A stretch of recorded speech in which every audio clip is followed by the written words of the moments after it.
بسم الله الرحمن الرحيم. الحاقة ما الحاقة وما أدراك ما الحاقة كذبت ثمود وعاد بالقارعة فأما ثمود فأهلكوا بالطاغية وأما عاد فأهلكوا بريح صرصر عاتية سخرها عليهم 7 ليال و8 أيام حسوما فترى القوم فيها صرعى كأنهم أعجاز نخل خاوية فهل ترى لهم من باقية وجاء فرعون ومن قبله والمؤتفكات بالخاطئة فعصوا رسول ربهم فأخذهم أخذة رابية إنا لما طغى الماء حملناكم في الجارية لنجعلها لكم تذكرة وتعيها أذن واعية فإذا نفخ في الصور نفخة واحدة وحملت الأرض والجبال فدكتا دكة واحدة فيومئذ وقعت الواقعة وانشقت السماء فهي يومئذ واهية والملك على أرجائها ويحمل عرش ربك فوقهم يومئذ 8 يومئذ تعرضون لا تخفى منكم خافية فأما من أوتي كتابه بيمينه فيقول هاؤم اقرءوا كتابيه إني ظننت أني ملاق حسابيه فهو في عيشة راضية في جنة عالية قطوفها دانية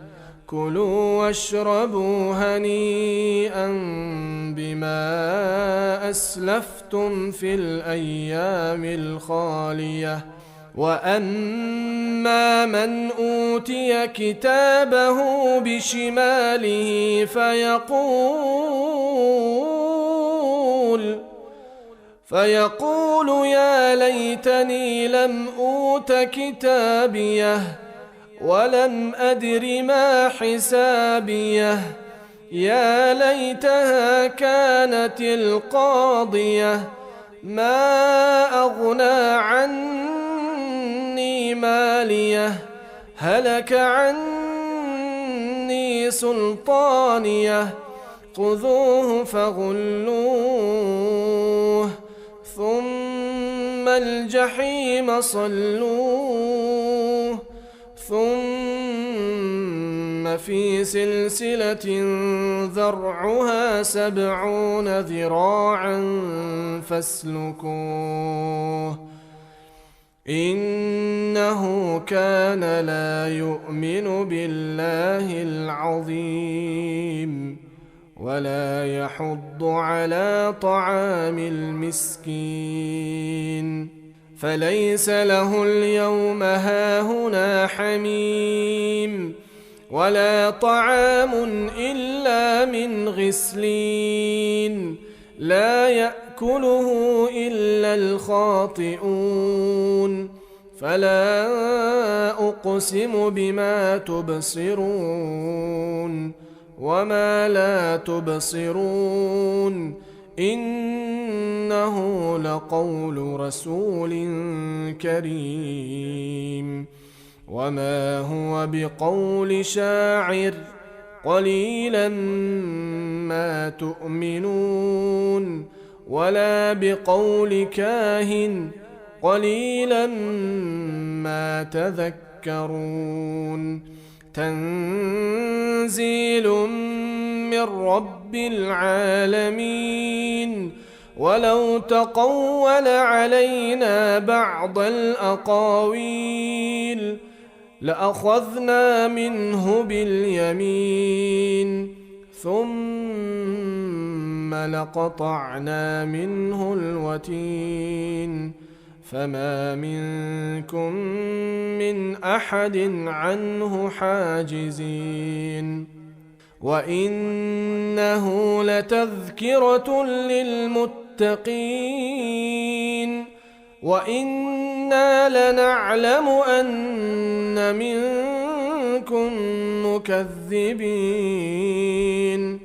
وإنه لحسرة على الكافرين وإنه لحق اليقين